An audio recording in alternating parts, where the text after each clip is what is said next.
I was a military child. My father was a reconnaissance pilot, so I lived in a number of places. Was born in France and spent most of my life growing up in Europe.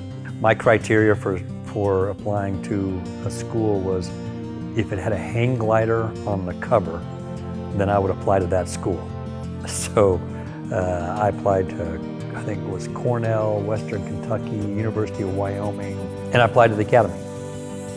And I remember I got a mimeograph letter. This was before, computers, back in the late 70s.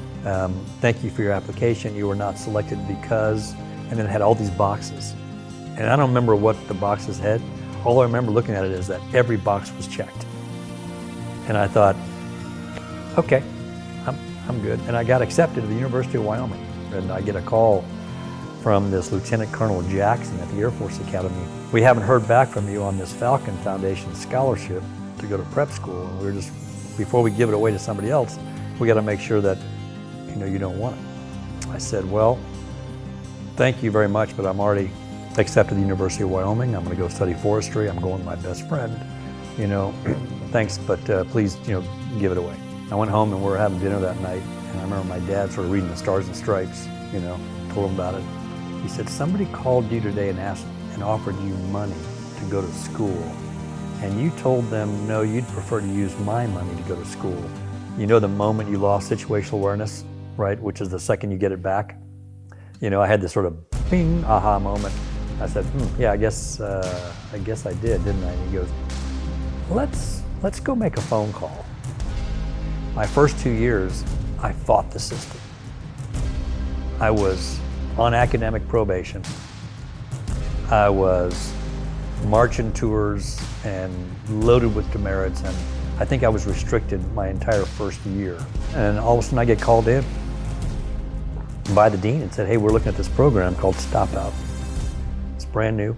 We're looking at just a few cadets, and you look like someone who could use this year because right now you're not doing well. I said I would love to take an opportunity to take a year off. And I had no real plan at the time. I just knew that what I was doing wasn't quite working. I jumped on a 10-speed bicycle, and so I ended up riding that bicycle for upwards of a year. Covered about 5,000 miles in the back roads of America. So here I was, hoping to make it in the music industry, and what I really learned was I learned America. Because the people I met that took me in were just wonderful, down-to-earth, families working to make a living, contributing to their community, interested in making their little part of the world a better place. Who wouldn't want to defend that? And so I went back to the academy, and that was the second experience. Rather than fighting the system, I embraced it. To find my sense of purpose, to really internalize what the academy stands for and why have an academy.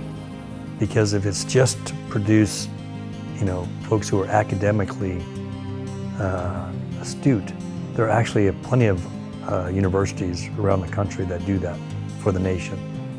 The fog and friction that Clausewitz wrote about is alive and well.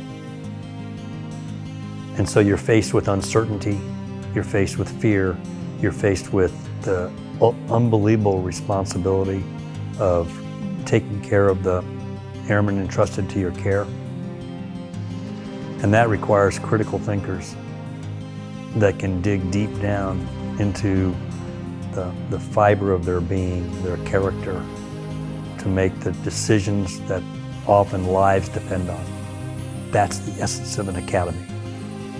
And everything we do at the academies is to develop leaders of character who can take on the challenges of this nation.